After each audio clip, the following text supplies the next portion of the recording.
The lights blaze across the packed theater, laughter rolling like thunder. Dave Chappelle stands center stage, mic in hand, confidence radiating from every gesture. His voice carries that familiar mix of charm and mischief as he leans into the punchline, a sharp quip aimed directly at Congresswoman Jasmine Crockett. The crowd erupts, some laughing too loud, others glancing nervously toward the front row where she sits. Chappelle smirks, letting the moment linger. He's used to owning rooms like this, every word a spark, every silence his playground. But tonight there's something different in the air. The camera catches Jasmine's face, calm, unmoved, her expression unreadable except for the quiet poise that tells everyone she's not here to play along. The laughter stretches, thins, fades. Even Chappelle notices the shift, a flicker of curiosity in his eyes. He circles back with another jab, lighter this time, like testing the edges of the storm. The audience laughs again, but softer now, uneasy. Jasmine doesn't flinch. She leans forward, her gaze steady, her posture grounded in something unshakable. Then she rises, no microphone, no spotlight on her, just presence. The chatter stops, as if the air itself hesitates. Chappelle raises an eyebrow. That signature, mix of confidence and surprise flickering across his face. The cameras zoom closer, capturing every breath of the tension building between them. Her voice cuts through the silence, calm, deliberate, each word landing with quiet authority. No anger, no defensiveness, just clarity, the kind that shifts the room's entire rhythm. The crowd, moments ago roaring with laughter, now sits frozen. Even Chappelle lowers his mic slightly, the usual grin giving way to something closer to respect, or maybe realization. And in that suspended silence, something turns. The stage that had belonged entirely to him now feels like hers. Every eye follows her, every heartbeat waiting on her next word. And when she finally spoke, the laughter died. Even Chappelle didn't expect what came next. Dave Chappelle, a name that carries the weight of American comedy itself. For decades, he's been the man who said what others wouldn't, the mirror that turned society's absurdities into laughter. His sharpness cut through hypocrisy. His fearlessness turned controversy into art. To many, he's untouchable, the embodiment of free speech wrapped in genius timing and brutal honesty. When Chappelle speaks, America listens, even when it's uncomfortable. Especially then. So when he turned his wit toward Congresswoman Jasmine Crockett, the crowd didn't expect a debate. They expected entertainment. They came to laugh, not to question. But the stage that night became something else entirely. It wasn't just a comedy set anymore.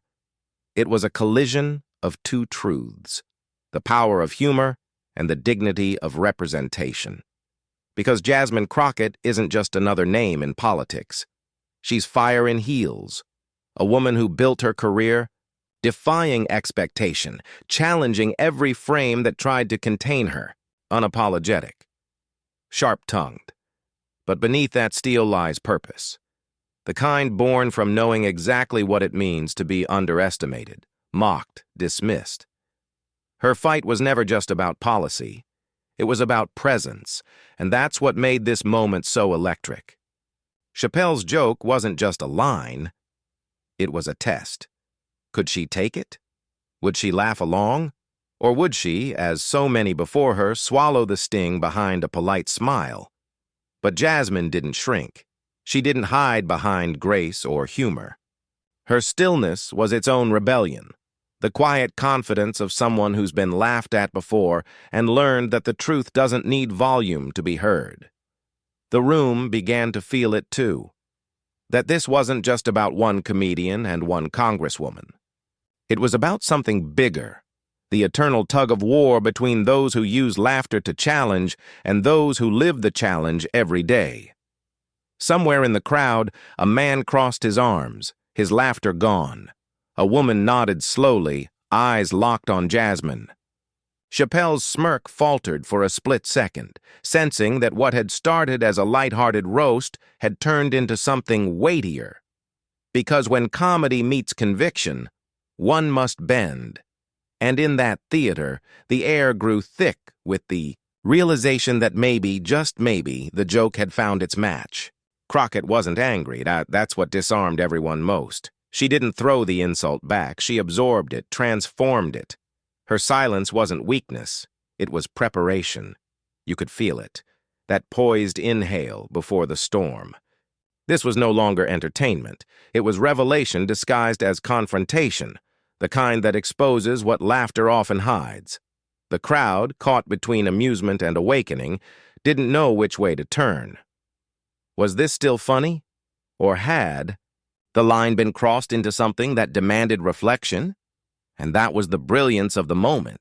The lines between comedy and commentary blurred, and in the middle stood two titans, one with a mic, the other with moral gravity.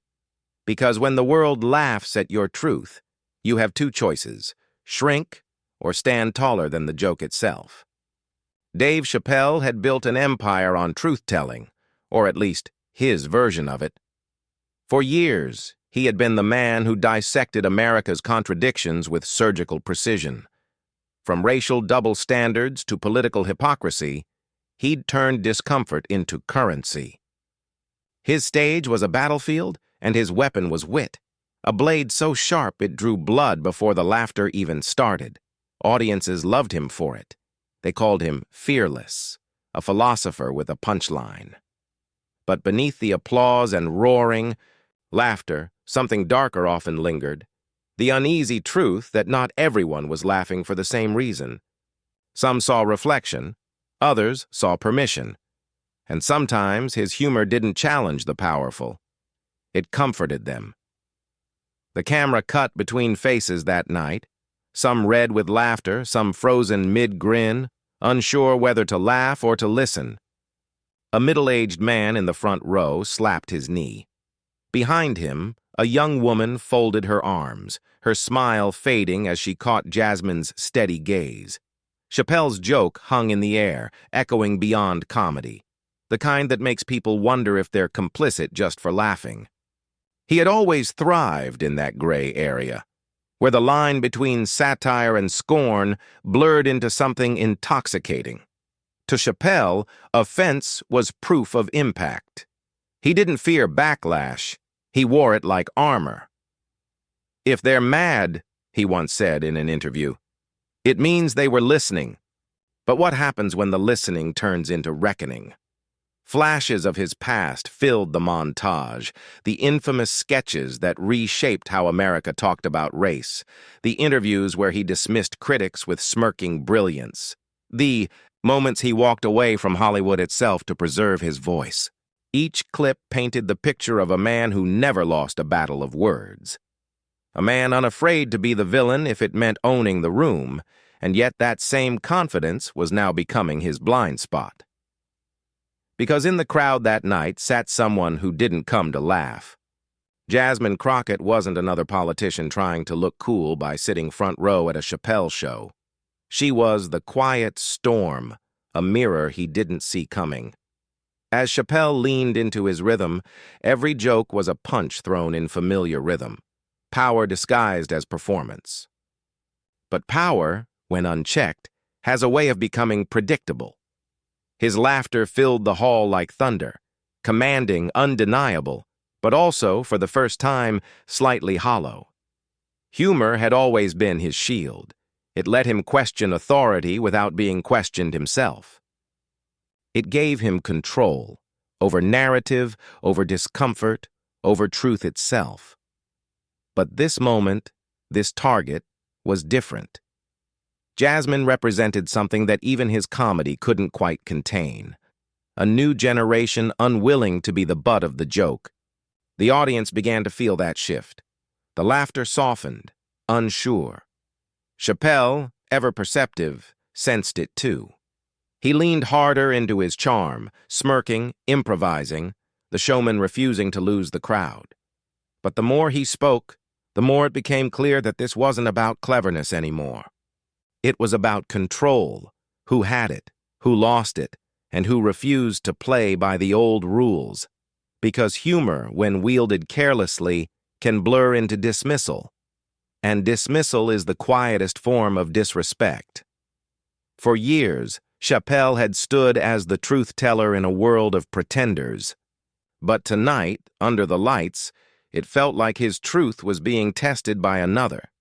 He looked toward Jasmine, calm, unmoved, no retort, no visible irritation, just that faint, knowing smile that said more than any heckle could, and that's when it happened. The silence. The rarest sound in comedy.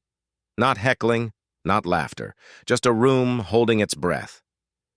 Chappelle's smirk faltered for the briefest second, a flicker of realization. The crowd wasn't entirely with him anymore. The energy had shifted. His stage dominance, his rhythm, his authority, was no longer absolute. For the first time, the king of commentary was being quietly, powerfully observed. That's the irony of genius. It can turn blind to its own shadow. Chappelle had become the very thing he once mocked, an establishment voice, confident in its correctness, certain that no one could flip his script.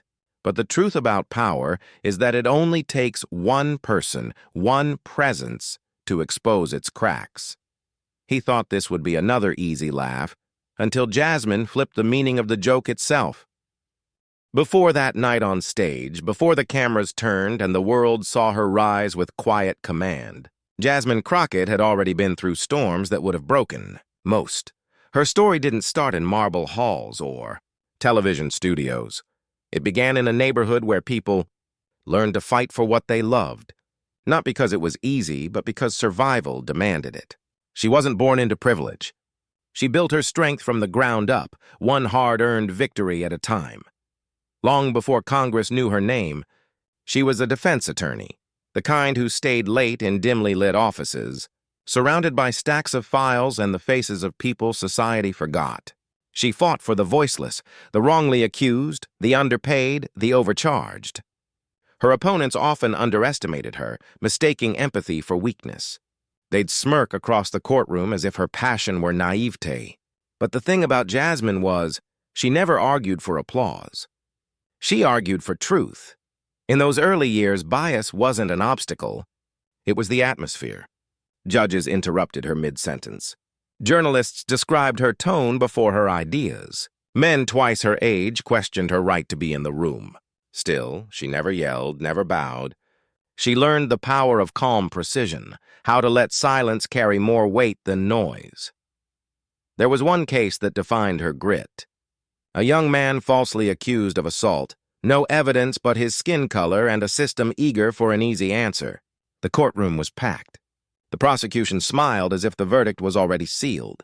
Jasmine stood alone, notes in hand, voice steady, heart anchored. "Truth," she told the jury, "doesn't need to shout. It just needs to stand." When the not guilty verdict came down, the crowd didn't cheer. They exhaled, like justice had finally remembered their name. That was Jasmine's way. No theatrics, no ego, just conviction. But the world outside the courtroom wasn't as measured. Once she stepped into politics, the spotlight grew hotter, harsher. The same media that praised her intelligence found new adjectives. Too emotional, too direct, too much. They tried to box her in, define her energy as aggression, her truth as trouble. She didn't fight the labels. She simply outgrew them. Clips played in montage, Jasmine at rallies, standing in the rain, her voice cutting through chants and chaos. In town halls, listening more than speaking. In interviews, refusing to flinch under questions designed to corner her. Her rise wasn't a headline. It was a movement stitched together by perseverance. What separated Jasmine wasn't her volume. It was her clarity. While others performed outrage, she embodied purpose. She spoke for those who'd been caricatured, mocked, or minimized. The single mothers balancing survival with dignity. The young activists told to wait their turn. The immigrants who believed in an America that sometimes forgot them. To her, every insult hurled at her was really an echo of a larger pattern. The world testing anyone who dared to speak too plainly, too much. they said. But the truth was, she wasn't too much. The world was too comfortable with too little. And so, when she walked into that comedy show that night, she didn't come as a politician hungry for attention. She came as a woman who had already earned her peace. Her presence was quiet power, the kind that doesn't demand respect. It radiates it. She understood humor. She knew its place. She'd laughed at herself plenty of times before. But there's a fine line between humor and harm, and Jasmine had spent her life standing in that gap. For her, jokes weren't harmless when they masked old prejudices. Words mattered because words built worlds. Her philosophy was simple. Humor fades, truth endures. She didn't want to out-joke Dave Chappelle. That was his arena, his craft. What she came to do, whether consciously or by destiny, was to outshine him through integrity. In every photo, every speech, every confrontation, Jasmine carried a stillness that disarmed arrogance. The louder her critics became, the calmer she grew.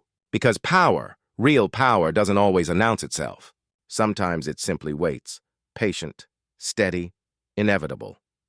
And that's what made her dangerous to those who underestimated her. The same men who mocked her fire couldn't match her focus. The same commentators who called her too emotional couldn't match her composure under pressure. The same media that questioned her worth couldn't ignore her results. She didn't rise by tearing others down. She rose by refusing to shrink. Now, in this room filled with lights, laughter, and legacy, she was facing a different kind of test. Not a courtroom, not an election, but a cultural mirror. A comedian known for piercing truths had turned that mirror toward her, thinking he'd expose something fragile. But Jasmine Crockett didn't break under the gaze of judgment. She'd been living in it for years. As the laughter rolled, she didn't shift in her seat. She didn't hide her face. She didn't perform indignation. She simply watched, eyes calm, expressions soft, as if studying not the joke, but the person behind it. Because for her, power was never about being louder. It was about being unshaken. And so, when Chappelle took that shot, she didn't flinch. She smiled. The crowd was still chuckling, the rhythm of Dave Chappelle's delivery bouncing like jazz through the air, sharp, playful, unpredictable. He circled back to Jasmine Crockett with another jab, his words dipped in charm, his tone teasing but edged just enough to draw the crowd's delight. "See," he said, pacing the stage with that trademark smirk. "This is what happens when politicians forget how to laugh. Everything's a statement, everything's serious. Lighten up, Congresswoman, the world's already heavy enough." Laughter rippled again, quick and reflexive. Chappelle basked in it as he always did, a master conductor of audience emotion. He could make people laugh at their fears, their flaws, their hypocrisies. But tonight, something was different.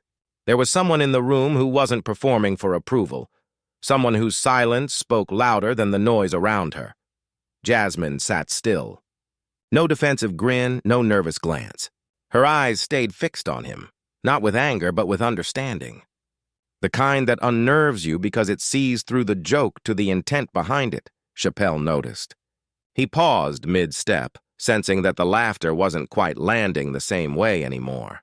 The crowd was laughing, yes, but glancing between them now, waiting for her reaction. The tension was shifting, invisible but undeniable. He leaned in with mock sincerity. "Come on, Jasmine, you gotta admit, I'm just playing. Don't tell me Congress outlawed humor now, too." The audience chuckled again, lighter this time, uncertain. Jasmine's expression didn't change. She inhaled slowly, exhaled softer. Then, in a voice calm enough to slice through the haze of humor, she asked one question. "Dave," she said, her tone almost kind, "when was the last time you laughed at something that didn't come at someone else's expense?" The words hung there, weightless, then heavy. The laughter stopped mid-breath. The room froze, caught between admiration and discomfort. Chappelle blinked, his trademark smirk faltering just slightly. The timing, perfect. The silence, absolute. It wasn't confrontation. It was clarity. Her question didn't accuse. It invited reflection. And that's what made it land harder than any punchline could. Chappelle, the man known for dissecting power with humor, suddenly found himself under the same microscope he'd turned on others for decades. His wit, once his armor, felt momentarily transparent.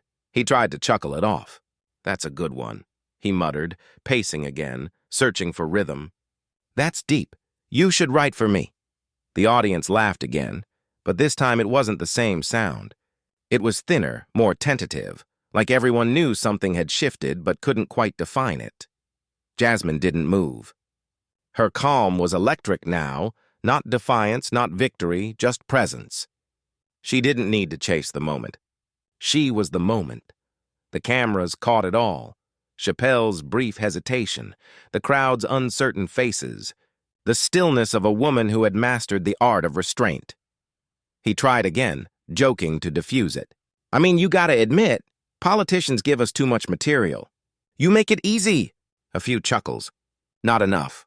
The balance of power was tilting, slow and silent, like gravity had quietly shifted to her side. Jasmine finally leaned forward, her voice steady. "You're right," she said softly. "We do make it easy, when people only listen to laugh, not to learn." Another silence. This wasn't outrage. It was revelation. Every word she spoke stripped away pretense, leaving only truth and reflection. Chappelle stood there, microphone in hand, his face unreadable. The crowd waited for him to reply, but even he knew in that instant that the rhythm of the room no longer belonged to him. For years he had been the voice that made America laugh at itself. But tonight he was the one being held to his own mirror, and the reflection was sobering. The audience didn't erupt. They didn't boo. They just felt it. That unmistakable moment when entertainment crosses into something deeper, when truth sneaks in through the back door of comedy. Jasmine didn't gloat. She simply nodded, as if the conversation had been settled long before he opened his mouth. The lights felt brighter now, the air heavier. The laughter that once filled the room had dissolved into something far more gripping, respect. And then, with one perfectly measured sentence, she stunned even the king of comedy. For a heartbeat, the stage stood still. The laughter had evaporated, the tension coiled tight. Dave Chappelle's hand hovered near the mic stand, but for the first time all night, he wasn't in control of the rhythm. Jasmine Crockett rose slowly, her expression serene. She didn't grab for the spotlight, she simply allowed it to find her. The cameras followed, the crowd's restless whispers fading into silence.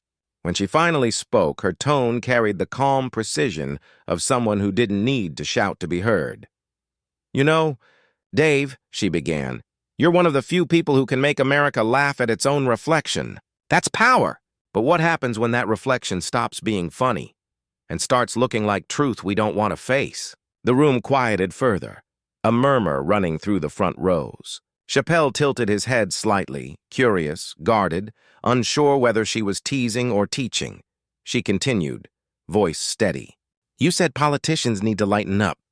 Maybe you're right. But maybe comedians need to remember, the world doesn't laugh the same from every seat." It landed softly but deeply, like a weight wrapped in velvet. The audience inhaled, collectively realizing this wasn't a counterpunch, it was a dissection. Jasmine's gaze swept the crowd. "You make people laugh about the system, about injustice, about identity. And that's important. But for some of us, those jokes aren't clever commentary. They're lived experiences. You walk off stage. We walk back into them." A stir moved through the audience. Some nodded. Some sat frozen, still digesting every word. Chappelle's trademark smirk flickered. He tried to keep it light. "Hey, I make fun of everybody. Nobody's safe in comedy, right?" Jasmine smiled almost warmly. "Exactly. Nobody's safe. But isn't that the problem? We've confused fairness with numbness. You joke about pain so much, people stop feeling it. You call that honesty. I call it escape." The words hit harder than volume ever could. Each line felt intentional, crafted not to humiliate but to illuminate. She took a step closer. "See, the thing about laughter, it can heal or it can hide. It can tell the truth, or it can make us forget it. The difference," she paused, eyes meeting his, "is whether you laugh with people or at them." That sentence hung in the air like a suspended note. delicate, unbreakable. Even Chappelle, the master of wit, had nothing ready. His eyes softened, the smirk gone entirely now. You could see the realization behind them, that her words weren't confrontation, they were reflection. Jasmine didn't stop there. You've spent your life breaking boundaries, speaking truths nobody else would. But tonight, maybe I just want to ask, who's speaking truth to you? A ripple of gasps. Phones lifted subtly. This wasn't just a moment. It was history forming in real time. Chappelle lowered his microphone slightly. He wasn't defensive, just silent. Jasmine went on, not as a politician, but as a human being standing in front of another. You once said that humor is how we survive the unbearable. I agree, but survival isn't the same as healing. Healing takes more than a laugh, it takes listening. The audience leaned forward now, transfixed. The rhythm of her words built, slow and powerful, each sentence deliberate, echoing deeper than the last. When you joke about someone like me, she said, you're not just talking about me. You're talking about every woman who's been told she's too loud, every black professional who's been told they're too sensitive, every person who's been turned into a punchline just for existing. Her voice trembled slightly, not from weakness, but from the weight of truth. People laugh, she continued, because laughter feels safer than admitting we're uncomfortable. But I think we're past comfort now, don't you? I think America's ready to stop laughing at and start understanding why. The crowd was completely still. The only sound was the faint buzz of camera equipment capturing what everyone already knew. This clip would live far beyond tonight. Chappelle's hand moved toward his chin, thoughtful now. His voice softened. You're saying comedy has to grow up? Jasmine nodded. No, I'm saying humanity does. Comedy just shows us where we are. A few claps broke the silence, then more. A wave of applause rolled through the theater, hesitant at first, then building, not for a joke, but for truth. She looked out into the crowd, her tone now reflective. We've built a culture that confuses mocking something with understanding it. But real wisdom isn't about how well we laugh, it's about how deeply we listen. Another pause. Then quietly, and sometimes silence says more than the punchline ever could. Chappelle lowered his gaze slightly, a faint, genuine smile crossing his face. It wasn't defeat, it was respect. The kind of recognition that only comes when ego bows to truth. He reached for the mic again, his voice quieter than before. Well, he said, half laughing, half serious, I guess I just got roasted by Congress. Laughter, this time different. Not mocking, not defensive. Laughter of release, of acknowledgement. Jasmine chuckled softly, shaking her head. No, Dave, you just got reminded. Even laughter has responsibility. The crowd erupted. Standing ovation. Phones recording. Social media already alight with hashtags forming in seconds. Crockett clarity. Much truth over comedy. Respect over ridicule. Backstage producers whispered about how this clip would dominate every platform by morning. Commentators, journalists, fans, everyone would have an opinion. But in that moment, the noise didn't matter. What mattered was the silence before the applause, the collective realization that humor, when unchecked, can wound as deeply as it entertains. And that sometimes it takes someone like Jasmine Crockett to show the difference. Chappelle extended his hand toward her. She took it. Mutual respect, not rivalry, filled the space between them. You're good, he said with a quiet grin. She smiled back. So are you, just remember who's listening next time. The lights dimmed slightly, the sound of the audience still echoing like a living heartbeat. In that dimness, the moment transcended comedy, politics, even personality.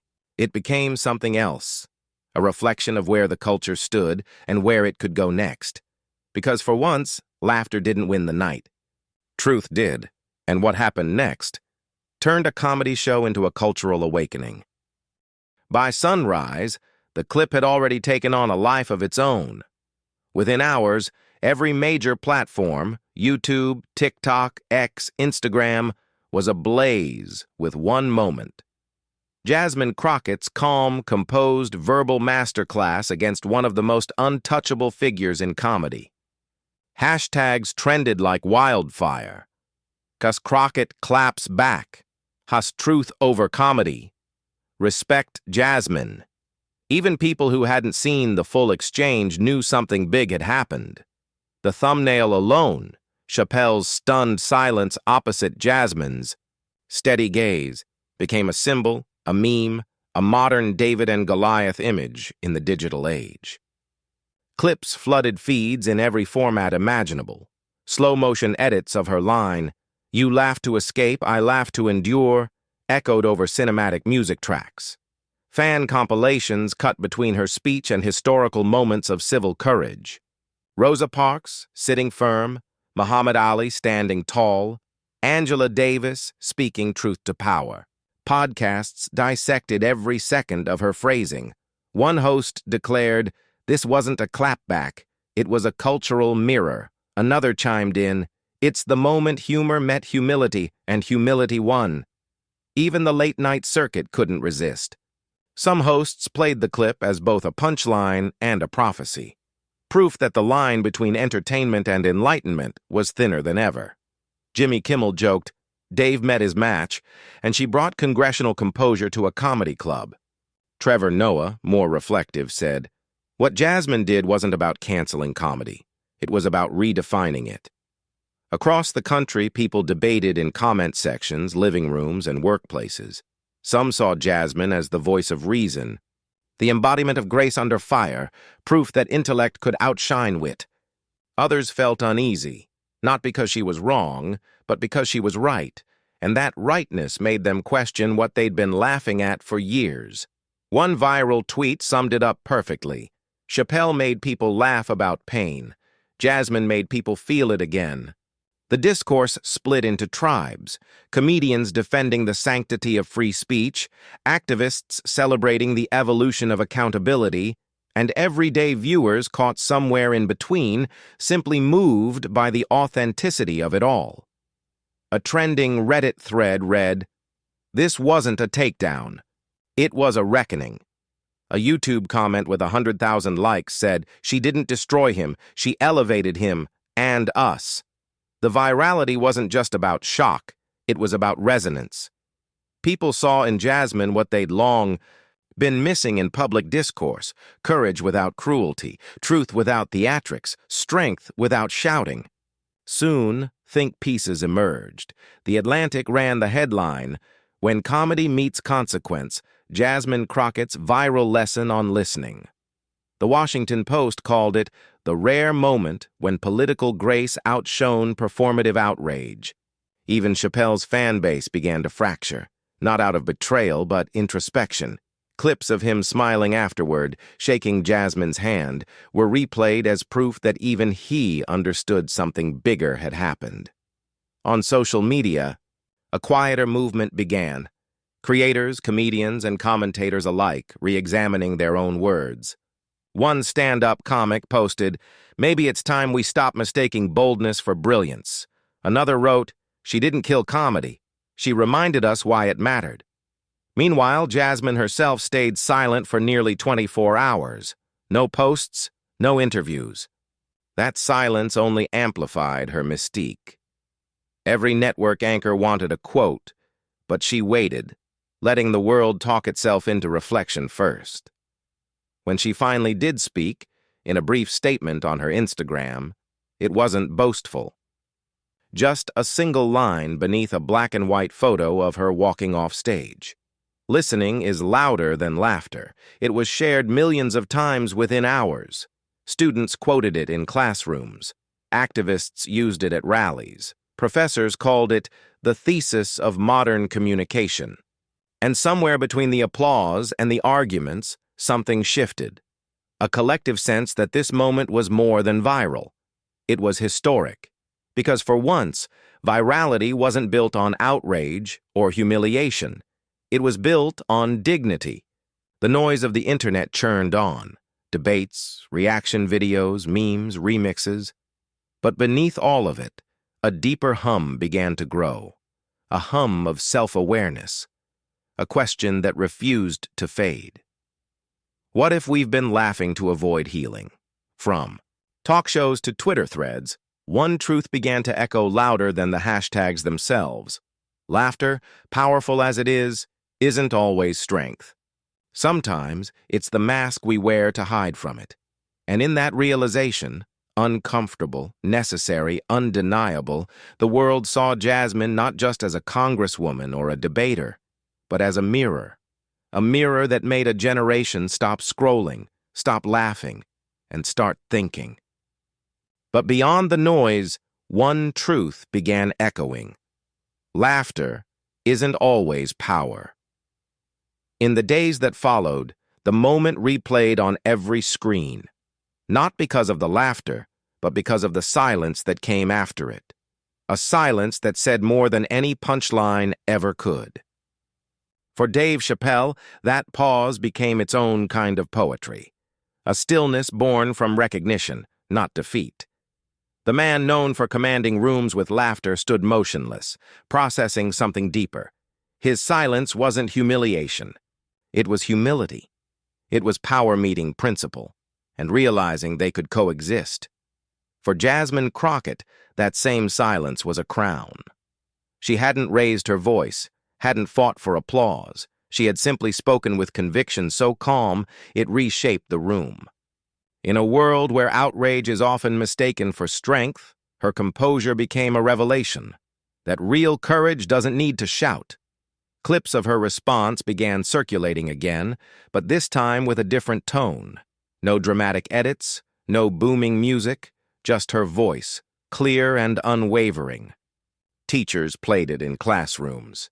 Analysts used it as an example of rhetorical grace.